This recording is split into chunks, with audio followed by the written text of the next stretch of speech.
राकेश और विनोद पानी पूरी का ठेला लेकर ठंड में कांपते हुए घर जा रहे होते हैं। पिताजी, जब से ठंड आई है हमारी पानी पूरी तो बिकनी ही बंद हो गई। मैं तो कहता हूँ अब हम शहर चलते हैं। जब तक ठंड रहेगी हम शहर में ही रहकर काम करेंगे। हाँ, सही बोल रहा है तू। एक बार घर में भी बात कर लेते हैं। विनोद और राकेश ठेला लेकर अपने घर जाते हैं और शहर जाने की बात करते हैं। पर आप दोनों इस ठंड में शहर चले गए तो हम लोगों का क्या होगा? आप ही दोनों तो हैं जो घर संभाल रहे हैं। मैं तो कहती हूँ शहर जाना बेवकूफी है। यहीं रहकर जो काम कर रहे हैं वही काम कीजिए ना। वैसे भी अगले साल ठंड में हमारी बेटी की शादी भी है, पैसे भी जोड़ने हैं।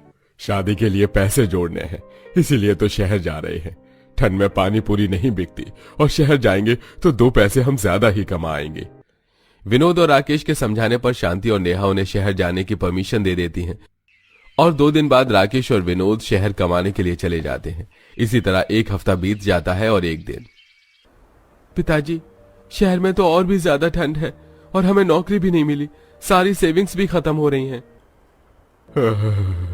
अरे बेटा, इतनी जल्दी हार नहीं मानते। जहां एक तरफ शहर में नौकरी न मिलने की वजह से विनोद और राकेश परेशान थे, तो वहीं घर की आर्थिक स्थिति भी बिगड़ती जा रही थी। और इसी बीच गोलू अपनी माँ और दादी से पानी पूरी खाने की जिद करता है। माँ, कितने दिन हो गए मैंने अपनी पूरी नहीं खाई। आज पानी पूरी थोड़ी सी बना दो ना मेरे लिए। हाँ भाभी, आज तो मेरा भी इस ठंड में पानी पूरी खाने का मन कर रहा है। बहू, तू एक काम कर, सिर्फ कविता और गोलू के लिए थोड़ी सी पानी पूरी बना दे।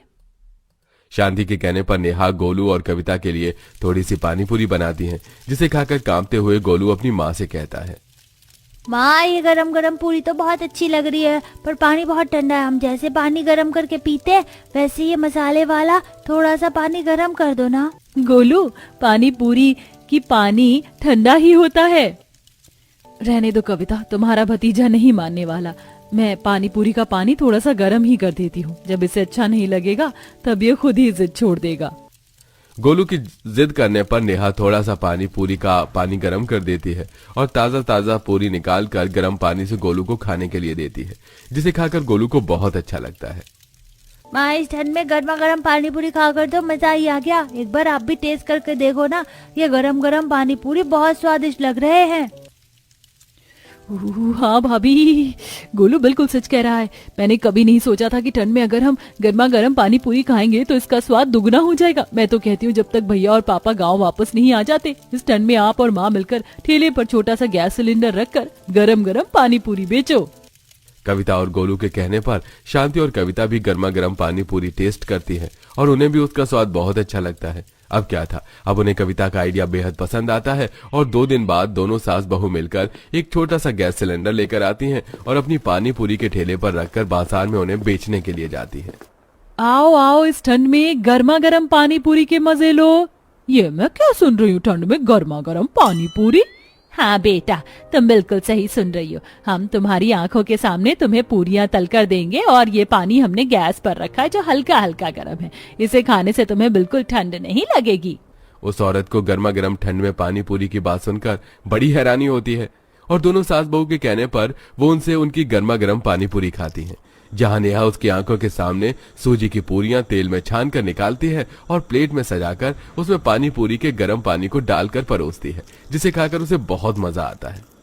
अरे वाह बहन, इस ठंड में इतने स्वादिष्ट गर्मा गर्म पानी पूरी खाकर तो मजा ही आ गया। आंटी, मुझे गर्मा गर्म पानी पूरी के नाम से ही हैरानी हो रही है और आप इस पानी पूरी की इतनी तारीफ कर रही हैं। बेटा, एक बार तुम भी खाकर देखो, तुम्हारी हैरानी भी चुटकियों में ही खत्म हो जाएगी। उस औरत के कहने पर वो लड़की भी दोनों सास बहू से उसकी पानी पूरी लेती है और उसे भी पानी पूरी बेहद पसंद आती है, जिसके बाद एक एक करके ग्राहक पानी पूरी खाने आते हैं और दोनों सास बहू की गर्मा गर्म पानी पूरी की तारीफ करके जाते हैं। इसी तरह 2 दिन बीत जाते हैं और दोनों सास बहू जब अपने गर्मा गर्म पानी पूरी बेच रही होती हैं, तभी वहां पुलिस आती है और आसपास खड़े सभी ठेले वालों का ठेला गिरा देती है और उन्हें वहां से भगाने लगती है। इंस्पेक्टर, ये आप क्या कर रहे हैं? क्यों इतनी ठंड में हमारी रोजी रोटी पर लात मार रहे हैं?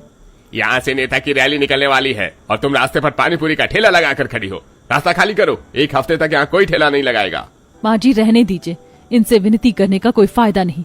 अब से हम यहाँ पर पानी पूरी का ठेला लगाएंगे ही नहीं। हम रोड के दूसरी तरफ लगाएंगे। नेहा पुलिस वाले के सामने ही उसे चुनौती दे देती है और अगले दिन दोनों सास बहू रोड के दूसरी साइड में पानी पूरी का ठेला लगाती हैं और वहां ठेला लगाते ही ग्राहकों की भीड़ जमा हो जाती है। अरे अच्छा हुआ आप सभी ठेले वाले इस तरफ आ गए सामान बेचने के लिए। माना कि यहाँ रास्ता थोड़ा ठीक नहीं है, ठंड में ठेला लाने में ले जाने में दिक्कत होती है, पर हम मजदूर को रोड के उस पार जाकर खाना खाने में बड़ी परेशानी होती थी। यहाँ पर आसपास में फैक्ट्री, कंपनियां, ऑफिस हैं। अगर आप इस साइड पानी पूरी, चाउमीन, मोमोज बेचोगे तो कमाई भाई बहुत अच्छी हो जाएगी। हाँ भैया, सही कहा आपने। वैसे आपके लिए कितने प्लेट पानी पूरी लगा दूं? वैसे आज से पहले मैंने कभी भी गर्मा गर्म पानी पूरी नहीं खाई, पर इसकी खुशबू भी बहुत लाजवाब है, इसलिए अभी आप सिर्फ मुझे एक ही प्लेट देना। अगर अच्छी लगी तो दोबारा ले लूंगा। इस तरह वो आदमी एक प्लेट पानी पूरी खाता है। उसे वो पानी पूरी इतनी अच्छी लगती है कि वो अपनी फैक्ट्री में जाकर अपने सभी मजदूरों को दोनों गरीब सास बहू की पानी पूरी के बारे में बताता है। समय यूं ही बीतता है और अब दोनों सास बहू के ठेले पर काफी भीड़ रहने लगती है।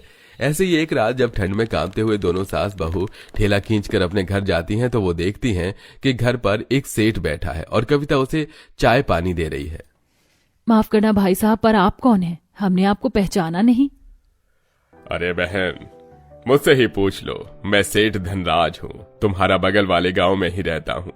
उस दिन जब मैंने तुम्हारी पानी पूरी खाई तो मुझे बड़ा ही अच्छा लगा, इसलिए मैं चाहता हूँ कि तुम मेरी बेटी की शादी में गर्मा गर्म मेहमानों को पानी पूरी दो। बदले में तुम्हें तुम्हारी एक दिन की दिहाड़ी और मेहनत के पैसे मिल जाएंगे, पूरे 60,000 रुपए। इतनी बड़ी अपॉर्चुनिटी खुद आशा और नेहा के घर चलकर आती है, इसलिए वो इस अपॉर्चुनिटी को अपना लेते हैं। अब इसी तरह कुछ दिन बीत जाते हैं और दोनों सास बहू सेठ की बेटी की शादी में आए मेहमानों को गर्मा गर्म पानी पूरी सर्व करती हैं। ठंड में अगर इस तरह गर्मा गर्म पानी पूरी रोज खाने को मिल जाए तो मजा ही आ जाए। मैंने कभी सोचा नहीं था कि ठंड में गर्मा गर्म पानी पूरी इतनी स्वादिष्ट हो सकती हैं।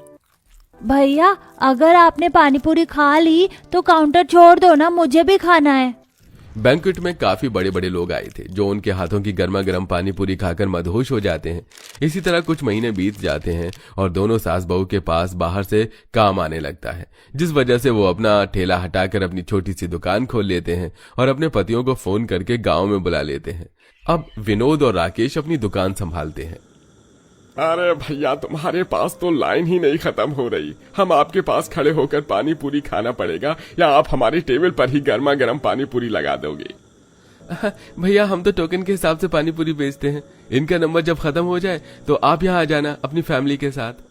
इस तरह दुकान के अंदर राकेश और विनोद बैठकर अपना पानी पूरी का काम करते हैं, तो वहीं दोनों सास बहू बड़े बड़े लोगों से मिलकर पानी पूरी का ऑर्डर लेती हैं और इस तरह दोनों सास बहू गरीब गर्मा गर्म पानी पूरी सास बहू के नाम से फेमस हो जाती हैं। देखते ही देखते 1 साल बीत जाता है और कविता का शादी का दिन आ जाता है। अरे भैया, इस जगह पर मैं अपनी गर्मा गर्म पानी पूरी लगाऊंगी। इस तरह ठंड में मेहमान आते ही होंगे, अगर उन्हें मेरे हाथों की पानी पूरी खाने को नहीं मिली तो वो निराश हो जाएंगे। नेहा बहू, अब तो तू करोड़पति हो गई है, गांव में सबसे अमीर औरत। तुम दोनों सास बहू के रूप में फेमस हो गई हो, बड़े बड़े काम लेती हो। मुझे थोड़े से पैसे उधार दे दो ताकि मेरा बेटा भी तुम्हारी तरह कुछ छोटा मोटा बिजनेस कर सके। क्यों नहीं अम्मा, पर बदले में आपको मुझे आशीर्वाद देना होगा। आज मेरी नंद की शादी है और मैं चाहती हूँ इस शादी में आए सभी अमीर लोग मेरी पानी पूरी टेस्ट करें और मैं अपना गर्मा गर्म पानी पूरी का बिजनेस ना सिर्फ अपने देश में बल्कि अपने इस काम को विदेश में भी चला सकूं। सुमन, तुम यहाँ दुकान के अंदर क्या कर रही हो? हम तुम्हें कब से ढूंढ रहे थे। और ये सब क्या है? आप लोग आ गए? मैं तो आप लोगों को ही बुलाने के लिए आ रही थी। वो क्या है ना, मैं अपनी पहली रसोई की रस्म कर रही हूँ। देखिए मैंने कितना कुछ बनाया है। ऊपर रसोई बनी हुई है ना, फिर तुम यहाँ नीचे दुकान में क्यों अपनी पहली रसोई का काम कर रही हो? वो माँ जी, घर में रसोई बने होने के बाद भी क्यों सुमन अपने ससुराल के नीचे बनी राशन की दुकान पर यूं इस तरह अपनी पहली रसोई की रस्म कर रही थी? आइए इसे जानने के लिए कहानी में थोड़ा पीछे चलते हैं। भाई साहब, आपका 4 किलो आटा, 3 किलो चावल और 2 तेल के पैकेट 400 रुपए हुए। पिताजी, ये लीजिए, खाना खा लीजिए। कब से काम में लगे हुए, आज खा लीजिए अपनी बड़ी बहू के हाथ का। कल से तो आपको अपनी छोटी बहू के हाथ का खाना खाना है। अरे बहू, तुम भी ना, खाना तुम बनाओ या छोटी बहू, स्वाद तो दोनों के हाथ में है। माया बहू, जरा ऊपर तो आना। आप खाना खाइए, मैं माँ जी के पास से होकर आती हूँ। जी माँ जी, बुलाया आपने? बहू, मैंने शगुन का कुछ सामान तुझे दिया था, कहाँ है वो? माँ जी, वो तो मैंने रसोई में रख दिया था, आप रुकिए मैं लेकर आती हूँ। माया जैसे ही रसोई में जाती है तो देखती है कि रसोई का पाइपलाइन लीक हो गया और चारों तरफ पानी फैल रहा है कि तभी वहाँ सोमवती भी आ जाती है। ये भगवान बहू, ये पूरी रसोई में पानी पानी कैसा हो गया? वो देखिए, सिंक के पास लगा पाइपलाइन लीक हो रहा है। अब क्या करें, हम घर में इतनी सारी तैयारियां चल रही हैं कि प्लम्बर को भी बुलाने का समय नहीं है। जब तक आकाश को बोलकर मैं इसे ठीक करवा देती हूँ।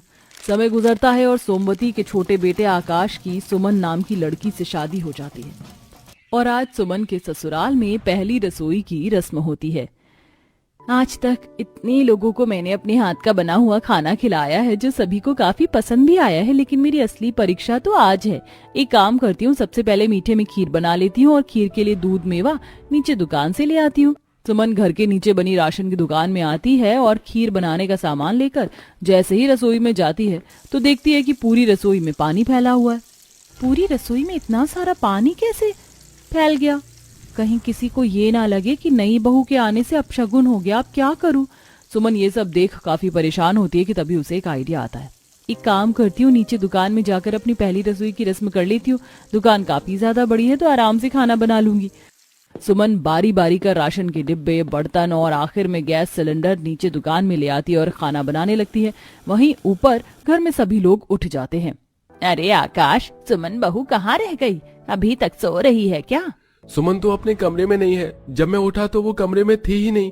मुझे लगा कि वो आप लोगों के साथ होगी, कहीं वो रसोई में तो नहीं है। सभी लोग जैसे ही रसोई में जाते हैं तो उन्हें वहाँ सुमन भी नहीं मिलती। साथ ही रसोई में गैस सिलेंडर, बर्तनों को ना देख, हे भगवान, रसोई का सामान कहाँ है? कहीं घर में चोरी तो नहीं हो गई? लेकिन ऐसे कैसे? घर के सारे खिड़की दरवाजे तो बंद हैं। ये दुकान से आवाज कैसी आ रही है? लगता है चोर नीचे ही छुपे हैं। सभी लोग सीढ़ियों पर दबे कदम रखते हुए जैसे ही नीचे दुकान में आते तो देखते हैं कि सुमन दुकान के अंदर बैठकर खाना बना रही है। सबके पूछने पर सुमन, वो माँ जी, ऊपर रसोई में पानी पानी हो रहा था और मुझे अपनी पहली रसोई की रस्म भी करनी थी, इसलिए मैं नीचे दुकान में आकर खाना बना रही थी। कोई बात नहीं बहू, तुमने समझदारी दिखाते हुए अच्छा काम किया है। चलो, दुकान खोलने का भी समय हो गया है। आकाश, शाम तक प्लम्बर को बुलाकर रसोई ठीक करवा दे। सभी लोग दुकान में ही बैठ जाते हैं। कैलाश हर रोज की तरह ग्राहकों को सामान दे रहा था। वहीं सुमन को दुकान के अंदर खाना बनाता देख ग्राहक काफी हैरान होते हैं। अरे ये क्या कैलाश जी, आपकी बहू दुकान में खाना बना रही है?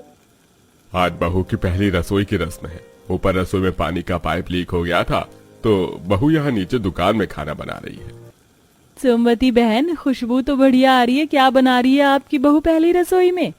वो तो आएगी ही ना, हमारी छोटी बहू शेफ जो है। तुम भी बहू के हाथ की बनी स्वादिष्ट खीर खाओ। हाँ जी काकी, ये लीजिए, मैंने मखाने वाली खीर बनाई है, खाकर बताइए कैसी बनी है। वो ग्राहक सुमन की बनाई हुई खीर खाती है। अरे वाह सुमन बहू, तुमने तो बड़ी लजीज खीर बनाई है। मैं सालों से मखाने वाली खीर बनाती आ रही हूँ, लेकिन ऐसा स्वाद आज तक नहीं आया। ये लो, मेरी तरफ से शगुन रखो। जब भी कोई ग्राहक दुकान पर आता तो उसे सुमन के बनाए हुए खाने की खुशबू मोह लेती, जिससे हर कोई उसके हाथ का खाना चखता है। बहू, लोग बिल्कुल ठीक कह रहे हैं, तुम्हारे हाथों में सच में माँ अन्नपूर्णा का स्वाद है। अपनी समझदारी दिखाते हुए तुमने सबसे पहले दुकान में ही खाना बनाने का सारा इंतजाम किया और इतना अच्छा खाना भी बनाकर तैयार कर दिया।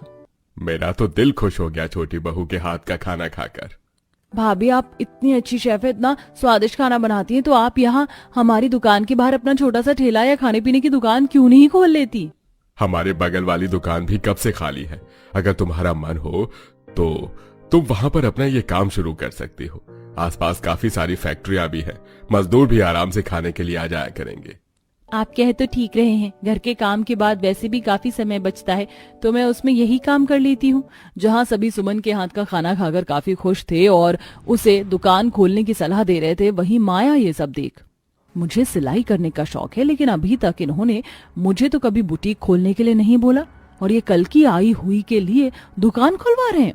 2-3 दिन की तैयारी के बाद आखिरकार सुमन अपनी ससुराल की बगल वाली दुकान में ही अपने खाने की एक छोटी सी दुकान खोल लेती है और कम पैसों में ही ग्राहक को काफी अच्छा खाना भी मिलता है, जिसे देख माया, बड़ा शौक है ना सभी को अपने हाथ का खाना खिलाकर तारीफें बटोरने का। अब देखती हूँ कैसे खाना बनाती है। माया जानबूझकर रसोई का पाइपलाइन खराब कर देती है, जिससे एक बार फिर रसोई में पानी भर जाता है। ये क्या, पानी फिर दोबारा लीक होने लगा। इन्होंने 2 दिन पहले ही तो पाइपलाइन ठीक करवाई थी। लगता है दोबारा से नीचे दुकान में खाना बनाना पड़ेगा। सुमन ने अपनी पहली रसोई की रस्म तो दुकान में आराम से कर ली थी, लेकिन अब आए दिन दुकान में खाना बनाना सुमन के लिए भारी पड़ रहा था। बहू, तुम रोज दुकान में ही खाना बना रही हो, ग्राहकों को सामान देने में भी काफी परेशानी हो रही है। क्या करूं पिताजी, ये 2 बार पाइपलाइन ठीक करवा चुके हैं, लेकिन हमेशा खराब हो जाती है। और अगर अब दुकान में खाना नहीं बनाऊंगी तो ग्राहकों को खाना कैसे दूंगी। बड़ी आई थी शेफ, अभी तो बस ये शुरुआत है, आगे आगे देखते जाओ। हर 4 दिन में पाइपलाइन खराब होने के साथ साथ माया सुमन के खाने में भी कुछ ना कुछ गड़बड़ कर दिया करती थी, जिससे जो ग्राहक पहले सुमन के खाने की खुशबू सूंघते ही चले आते थे, वही सुमन इस बात से पूरी तरह अनजान थी। लेकिन कहते हैं कि जब इंसान के पापों का घड़ा भरता है तो बुरी तरह फूटता है। माया हर रोज की तरह किचन की पाइपलाइन खराब कर ही रही होती है कि तभी सोमवती सुमन के साथ रसोई में आ जाती है।